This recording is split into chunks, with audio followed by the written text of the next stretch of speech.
Sempat pergi dari rumah, Lady Nayon kembali gara-gara setuju kesepakatan dengan Randy Kejarnet.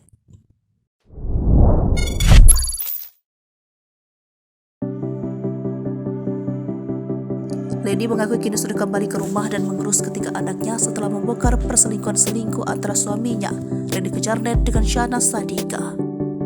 Sebelumnya, Lady memang meninggalkan rumah karena dua anaknya masih berumur 8 dan 6 bulan. Istri aktor FTV Randy Kejarnet itu hanya membawa serta anak bungsunya yang masih berusia beberapa bulan. Pergi sekian lama dan menenangkan diri, akhirnya ia memutuskan untuk pulang. Keputusan itu atas bujukan dari Randy, kesepakatan bersama via WhatsApp.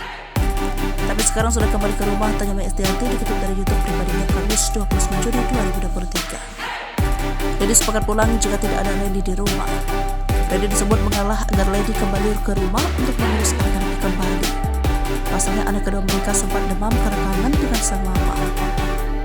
Dia bilang kalau kamu tidak mau ketemu aku, dia pergi, jelas Lady.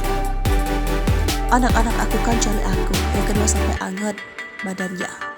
Dan aku yang buat aku kembali, sambungnya. Di sisi lain, niat awal Lady untuk meninggalkan rumah hanya demi meredam emosi dan menenangkan diri. Pun dirinya juga enggan meninggalkan anak-anaknya terlalu lama. Namun kondisi rumah tangganya waktu itu membuat Lady nekat pergi dari rumah. Sementara dirinya tak bisa menahan air mata jika berada di rumah. Terlebih Lady tak mau anaknya tahu dirinya tengah menangis.